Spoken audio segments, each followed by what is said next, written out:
Bonsoir et bienvenue sur le plateau de la toute nouvelle émission Football de Noah. Nous allons parler ballon rond, toute l'actualité en Nouvelle-Aquitaine. Au 6 mètres, c'est le nouvel endroit où on cause ballon rond avec ce soir nos deux spécialistes, deux invités. Nicolas Paolorsi, éminent journaliste RMC Sport. Merci d'être avec nous, Nicolas, pour ce premier numéro de la saison 2020-2021. À vos côtés, un invité prestigieux, Christophe Hutto, agent de joueurs, notamment du Landais Gaëtan Laborde, joueur de Montpellier et qui a été formé au Girondins de Bordeaux. Bonsoir Christophe, merci d'être avec nous. Vous allez bien? Tout va bien? Tout va bien. C'est un plaisir. On est content de reparler foot. Enfin. Pas que football, mais on va en parler. Voici les thèmes de cette émission de ce mardi soir, premier numéro donc d'Au6 mètres. La Ligue 1, Bordeaux va-t-il dompter Lyon? Bordeaux, dompteur de Lyon. C'est ce vendredi au stade Matmut Atlantique, les Bordelais qui effectuent pour l'instant début de championnat correct. Nous évoquerons la Ligue 2, Niort et Pau, le petit nouveau. Vont-ils se battre tous les deux pour le maintien en Ligue 2? Pau, il y a des chances. Niort, on verra. Nous évoquerons aussi le fameux Mercato qui a été décalé, vous le savez, cette année. Le marché des transferts. Christophe Hutto nous en parlera longuement de ce marché compliqué. Les clubs manquent d'argent, pas simplement à cause du Covid, nous dira Christophe Hutto. Nous évoquerons également la D1 féminine et avec les Girondines accrochées le week-end dernier à Reims qui retrouvent ce week-end le Paris Saint-Germain qu'elles ambitionnent de concurrencer cette saison. Nous en parlerons à la fin de ce numéro d'Au6 mètres. D'abord, la Ligue 1, messieurs, Bordeaux-Lyon. Avant d'évoquer les Lyonnais, demi-finalistes avec des champions, est-ce que Bordeaux vous surprend en ce moment, Nicolas? Surprend, c'est un bien grand mot, mais en tout cas, les Bordelais sont solides. Non, mais surprenant. Bon, il n'y a que 2 journées, c'est difficile de faire une analyse. 0-0 et victoire à Angers. Oui, ils n'ont pas pris de but. Maintenant, ce qui est surprenant, c'est de voir que quand même, ils se sont bien remis de cet été, où il s'est dit encore des tas de choses pendant 3 mois, entre les affaires autour du président, le départ de Paulo Sousa, ça a été un vrai feuilleton, l'arrivée de Jean-Louis Gasset. Ça a été du grand n'importe quoi quand même. Ça a été du grand n'importe quoi, et malgré tout, c'est un groupe qui n'a pas trop bougé. Donc c'est un groupe qui vit bien, ça on le sait à Bordeaux, et ils arrivent à s'en sortir. Donc moi je ne les sens pas trop mal cette année les Bordelais. Si jamais jusqu'au 7 octobre, le noyau dur de joueurs reste présent, si on ne perd pas Maja, si Basic ne part pas, moi franchement je pense que Bordeaux peut faire une petite saison sympathique autour de la 7e, 6e, pourquoi pas la 5e place. Il y a quelque chose à faire je pense. N'anticipez pas sur le mercato, on va en parler tout à l'heure Nicolas. Christophe, Bordeaux, on va parler de Lyon, mais du match de Lyon, ce Bordeaux, ce début de saison, on ne s'y attendait pas trop quand même à ce qu'il fasse. Alors match nul contre Nantes, d'accord, c'est pas un exploit, même à 10 contre 11, victoire à Angers, sans prendre de but. Est-ce que vous êtes surpris vous? Oui et non. Après, il ne faut pas crier victoire. C'est 2 journées de championnat, comme vient de le préciser Nicolas. C'est surprenant, oui et non. Vous faites référence à un été mouvementé, ou pour ne pas dire un été déjanté. Mais ce n'est pas un été que les Girondins vivent de déjanté. Ça fait 1 an et demi. Ça fait 1 an et demi où c'est du grand n'importe quoi, ce club. Donc, enfin, il y a des gens compétents à de bonnes places. Alain Roche, bon, forcément, on va dire que je ne suis pas objectif puisque c'est un ami de 20 ans. Mais il a fait ses preuves aussi. Mais il a fait ses preuves Paris Saint-Germain, complètement. Au-delà de l'ancien joueur immense qu'il a été, joueur qu'il a été. Et puis vous avez Jean-Louis Gasset. Jean-Louis Gasset qui est l'homme idoine pour gérer le court terme. Si on parle du moyen... Qu'est-ce qu'il a changé Jean-Louis Gasset là? Il est arrivé début août, juste 15 jours à peine avant le premier match. Qu'est-ce qu'il a changé tout de suite? Déjà, c'est un entraîneur. Bordeaux a enfin un entraîneur. Pardonnez-moi. On vous salue, si vous entendez, Paulo Sousa. Non, ouais. Gustavo Poyet peut-être aussi, on vous salue aussi. Non, mais franchement, honnêtement, un entraîneur, un bon entraîneur, il se juge à quoi? À celui qui fait jouer son équipe en fonction de ses points forts et ses points faibles. Paulo Sousa, depuis son arrivée, l'un des meilleurs en termes de communication. Franchement, on ne peut pas... Là, franchement, on est bien placé pour le savoir. Là, franchement, c'est du top du top. Mais sportivement, c'est une calamité. C'est le pire bilan d'un entraîneur depuis une vingtaine d'années. Et il a cassé un nombre de joueurs mentalement. C'est hallucinant. François Camano, il l'a tué. Pourquoi? Parce qu'il a voulu le faire jouer arrière latéral. Alors lui, il vous dit c'est un piston. Mais en réalité, on n'est pas bête. On connaît un petit peu le football. Il voulait le faire jouer comme un arrière latéral. Après, comment voulez-vous tirer la quintessence de tous ces joueurs? Il y a des bons joueurs au Girondins de Bordeaux. Et l'effectif n'a pas changé. Et l'effectif n'a pas changé. Il y a vraiment des bons joueurs. Non, mais Christophe, vous avez complètement raison, il y a des bons joueurs. Regardez les équipes de Ligue 1. C'est un état d'esprit qu'il a amené, Jean-Louis Gasset, ou pas? Déjà, il a ce côté papa. tonton proche de Stabilité ses aussi joueurs. tactique, hein, Voilà. quand même. C'est Et clair, puis sur le Jean-Louis schéma de jeu. Gasset, on le sait depuis l'époque Bordeaux avec Laurent Blanc, techniquement c'est très solide. Et tous les joueurs le disent depuis qu'il est arrivé, franchement les séances d'entraînement sont très intéressantes. Donc ça veut dire que vous avez ce côté chaleureux qu'a amené Gasset, ce côté proche des joueurs et tout ça, et puis ce côté vous avez quand même des séances où les joueurs jouent. Donc moi je pense que ça peut vraiment matcher. Sachant que Gasset sait dans quel projet il a mis les pieds. Il sait qu'il n'aura pas de moyens, il sait qu'il n'aura pas trop de joueurs. 0 € pour recruter. Voilà, il s'attend à rien. Il n'a pas trop de pression au niveau des résultats parce que Bordeaux végète depuis quand même 2-3 saisons. Donc 12 et 14 au classement de Ligue 1. Si Bordeaux termine 10e, bon, les supporters vont être tristes, mais nous on ne sera pas surpris, les observateurs. C'est ce qui se passe depuis 2-3 saisons. Donc il n'a pas de pression, Jean-Louis Gasset. Ça peut être que positif cette saison. Attention, on parle de Jean-Louis Gasset, mais qu'on vient d'être juste et de parler aussi de Ghislain Printemps, Son adjoint.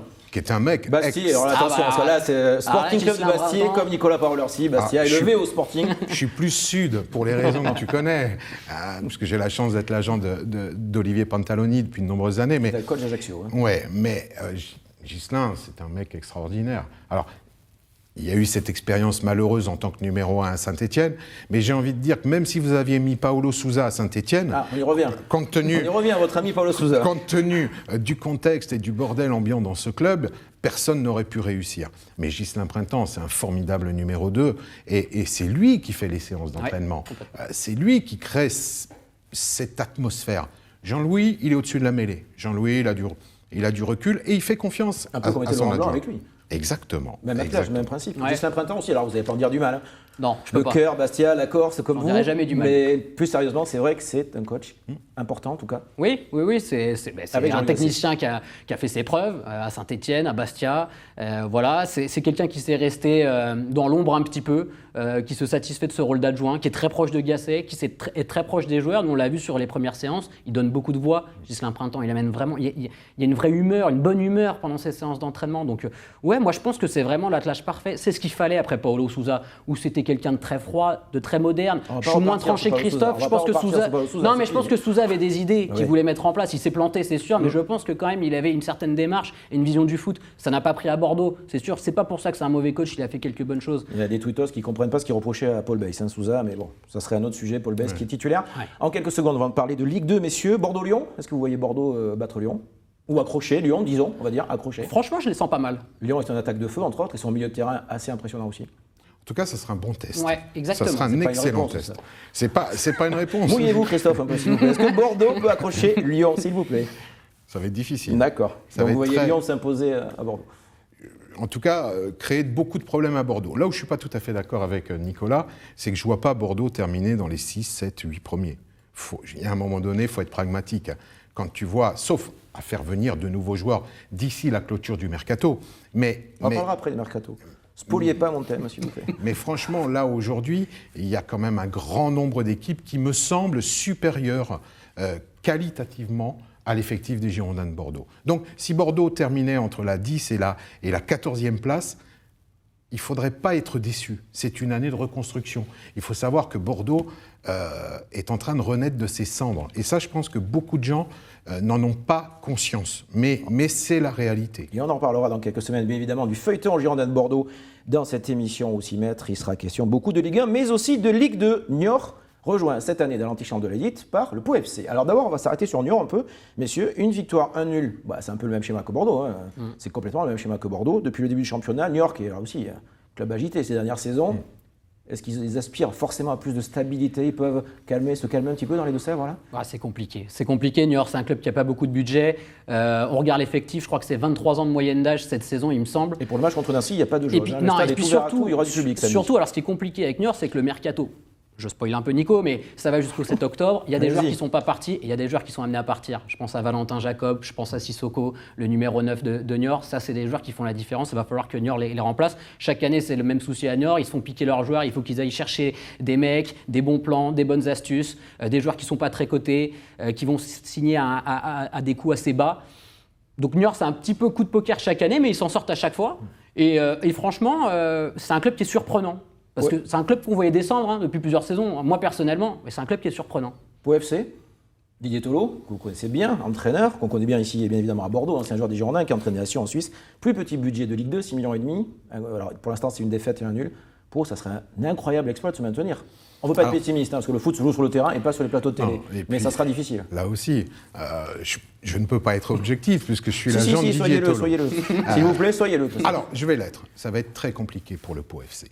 Ça va être très, très compliqué. Parce que c'est le plus petit budget de la Ligue 2. Parce que c'est un club qui n'a aucun vécu à ce stade de la compétition. Et il y a tout à construire. Tout à reconstruire. Alors la chance du Pau FC, c'est d'avoir un vice-président, manager général, Joël Lopez, qui lui connaît remarquablement bien le football. Et qui a joué. Qui a joué. En Détroit à l'époque, 3e division, entre autres. Complètement. Et il a été aussi président d'un club de L1, sous l'ère Duprat à Évian. Donc, ils sont en train de structurer. Mais ça va être très compliqué. Si Didier arrive à maintenir cette équipe, franchement... c'est un exploit. Ça serait un exploit. Quand tu vois l'effectif, c'est un challenge de fou. Tu vois l'effectif, à part Scaramozzino qui joue à Lens, il n'y a quasiment aucun joueur qui a l'expérience de la Ligue 2. C'est un championnat qui est ultra compliqué. Les langues nationales, ça ne sert pas? Je pense Même pas. Si la saison je pense pas. Vous avez perdu des joueurs comme Gay et Sabali qui étaient vraiment les deux joueurs très intéressants devant. Que pour essayer de faire revenir, mais c'est compliqué. Il va falloir aller jouer à Sochaux en plein hiver. Valenciennes, Châteauroux, pas encore, on espère l'année prochaine.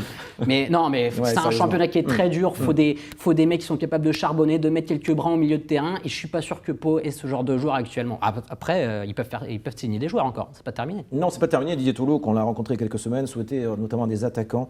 Il a dû vous en parler, hein, Christophe, évidemment. Transition, encore une fois, tout trouvé pour le 3e thème. Justement, on va en parler de cette émission.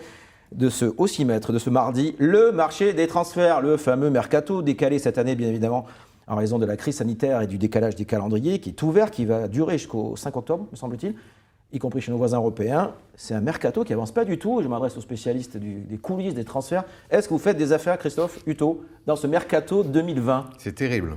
Donc vous n'en faites pas ? Aucune. Non, allez, restons sérieux. On a travaillé au mois de juin, au moment où le mercato était ouvert. Et avant que nos instances finissent par s'apercevoir que les règles de la FIFA n'autorisaient pas un championnat à avoir... football français, hein, oui, complètement. Et que l'on ne pouvait pas avoir plus de 12 semaines consécutives d'ouverture de mercato. Nous, on a ouvert, mais on s'est aperçu que si on restait ouvert jusqu'au 31 août, ça veut dire que les Anglais, les Allemands, les Italiens, les Espagnols pourraient continuer à travailler jusqu'au 5 octobre. Et nous, rien. Donc, on pouvait être pillés, éventuellement, mais absolument pas se renforcer. Donc, et là, je ne plaisante pas en disant ça. Je pense que c'est un réel problème.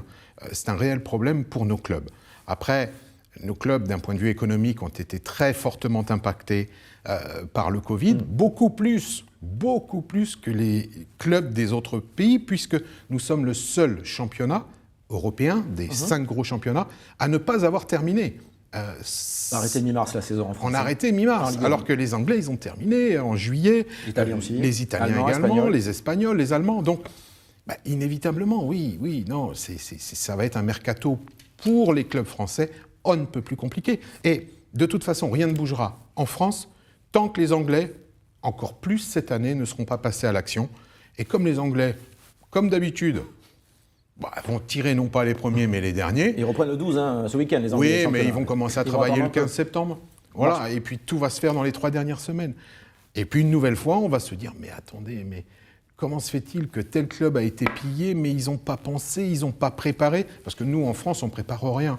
Donc, on est toujours dans la réaction. Nicolas, marché des transferts très compliqué, on l'a entendu avec Christophe. Compliqué pour les clubs français, compliqué pour les joueurs qui sont en fin de contrat. On ne pense pas assez aux joueurs qui sont en fin de contrat. Moi, je pense à un joueur comme Théo Pelnard, là. Comment ils font les joueurs qui sont en fin de contrat à Bordeaux, à Nancy, je crois. À Angers. Quelle visibilité ils ont, ce genre de joueurs? Comment d'ailleurs, Christophe, je ne sais pas si vous avez des joueurs, vous, en fin de contrat, mais comment vous faites? Vous leur parlez comment à ces joueurs-là? Comment on les accompagne? Alors, j'ai la chance de ne pas en avoir parce que j'ai aussi anticipé. C'est-à-dire que quand en début d'année, au mois de février, au mois de mars, on s'est retrouvé dans cette situation sanitaire, j'avais des joueurs qui étaient en fin de contrat, je discutais avec certains de leurs dirigeants pour une éventuelle prolongation, et j'ai hâté le pas. C'est-à-dire que j'ai dit à mes joueurs, attention les mecs, parce qu'on va au-devant d'une vraie catastrophe. Et tous, pour ainsi dire, m'ont écouté, on a tous prolongé avant l'arrêt du championnat. Mais sinon, je serais comme les copains. C'est pas parce que je suis plus intelligent qu'un autre, c'est tout simplement parce qu'à un moment donné, je me suis dit, de par mon expérience dans le milieu, J'ai dit, il faut faire très gaffe parce que les dommages collatéraux risquent d'être terribles. J'ai un joueur aujourd'hui en fin de contrat pour lesquels je n'ai pas encore retrouvé de club, c'est Moine Madry. Mais Moine Madry, c'est pour d'autres raisons, c'est tout simplement parce que le pauvre, en 2 ans, a eu deux doubles fractures tibia péroné. Ça rajoute à la difficulté. Mais ça rajoute à la difficulté. Ouais. Nicolas, en quelques secondes, revenons à Bordeaux, le mercato. Il y a pas d'argent à Bordeaux. Oh bah, il suffit de 2 Il y aura secondes, rien, vous avez quoi, raison. joueurs prêtés Non, mais on ne sait pas. Ou des fins de contrat peut-être, ce qu'on sait, des c'est joueurs que libres plutôt. Alain Roche est en train de faire un bilan un petit peu en état des lieux, des finances du club, de l'effectif et tout ça. Bordeaux a encore beaucoup de joueurs sous contrat. Il va falloir dégraisser encore. Quand vous êtes Bordeaux, on l'a dit, il y a un club qui met 7-8 millions, vous ne pouvez pas refuser actuellement cette offre-là, donc ils lâcheront des joueurs si jamais il y a des offres.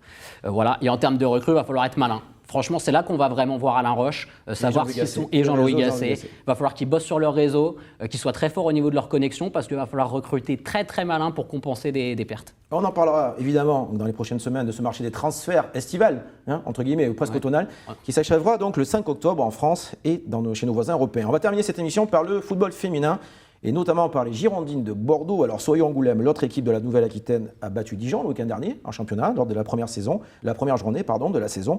En revanche, Bordeaux, qui menait 4-1 à Reims, a été rejoint, ça finit à 4-4. Au-delà de ce match-là, les Girondines reçoivent Paris ce week-end, la revanche entre guillemets de la demi-finale de la Coupe de France perdue par les Bordelaises au mois d'août.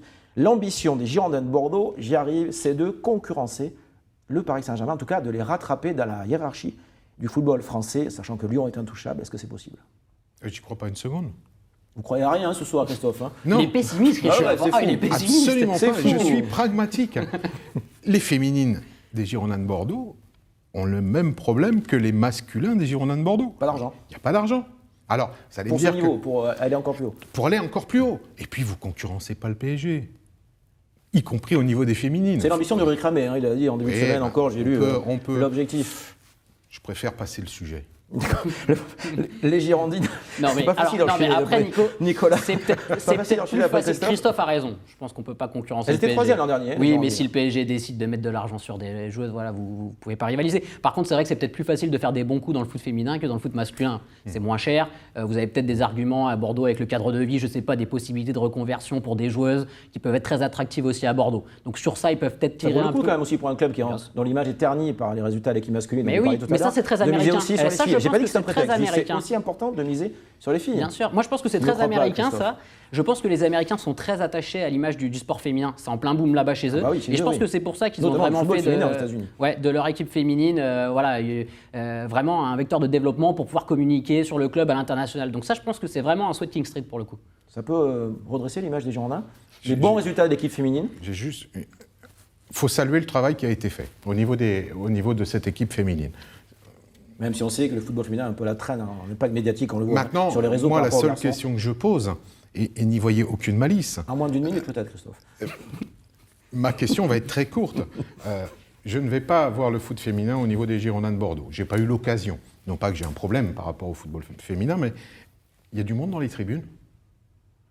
Je Il y a répondrai quelques pas à cette question. centaines, il y a quelques Non, centaines de oui. spectateurs. Oui, Voilà, c'est pas évident. compliqué. Peut-être contre Paris et Très dimanche, il y aura du compliqué. monde. C'est à 12h45 le match à Bordeaux. Bordeaux qui reçoit le PSG. Aujourd'hui, senior, c'est compliqué. Non, mais c'est pas évident. Mais le football C'est féminin difficile. a beaucoup progressé depuis 2-3 ans. Les clubs se structurent. Tous les grands clubs de Ligue 1, en tout cas tous les clubs de Ligue 1 ont une équipe féminine qui se professionnalise. Au moins, ils ont le mérite de C'est faire des difficile, choses. C'est Et difficile. en termes d'impact médiatique et d'annonceurs, c'est compliqué quand même. C'est à nous d'en parler. Ce n'est Ça- pas un pays de football féminin aussi, la France, contrairement à la Norvège, contrairement aux États-Unis. Hein. On n'est peut-être pas un pays de foot tout court, j'ai envie de vous dire. Ah oui, ça c'est sûr, Oui. aussi. On pourrait l'élargir au foot en général. Bordeaux, sur le podium de la D1. Oui, sur le podium, oui. Derrière Lyon et Paris. Oui, moi je Ça mets. serait très bien déjà. Ce qui serait génial. Ce qui serait génial, parce que finalement, tu serais à ta place. Bordeaux qui va recevoir le Paris Saint-Germain, donc finaliste de la Coupe de France, qui a été battu par Lyon, je crois, cet été. Les Bordelaises avaient été éliminées, elles, en demi-finale, et c'était à Libourne. Bordeaux-Paris, c'est dimanche. Et les Girondines, messieurs, qui se déplaceront à Lyon le week-end d'après. L'intouchable équipe lyonnaise, 5 fois, je crois, vainqueur consécutivement de la Ligue des Champions. Sacré morceau. Pour l'instant, donc, on a compris. Lyon hors concours. Paris, ça sera compliqué. Bordeaux, peut-être troisième, ça Il faut l'espérer, en tout cas. Faut Christophe, l'espérer. il y croit pas, Christophe. Non, mais il croit Ah, rien. si, Ce soir, il la a croit troisième rien. place. Ça Il me fait croit plaisir de vous pas, avoir lui. invité, Christophe. Vous ne croyez à rien, ce soir, ça m'a fait plaisir. C'était intéressant, tout, mais vous ne croyez pas au résultat de Bordeaux. La prochaine chez fois, les vous me garçons, poserez des chez questions les sur filles lesquelles j'aurai et des le pro. réponses. Merci beaucoup, Christophe Aduto, d'être venu. On rappelle, agent de joueur bien connu dans la région, entre autres. Vous êtes celui de Gaëtan Laborde, le Landais, qui joue aujourd'hui à Montpellier. Nicolas Paolo Orsi. Merci. Merci d'être venu sur ce plateau pour cette première Docimètre. On se retrouve mardi prochain, 19h30, même endroit et donc même heure pour parler encore et toujours ballon rond sur Noir. À très vite.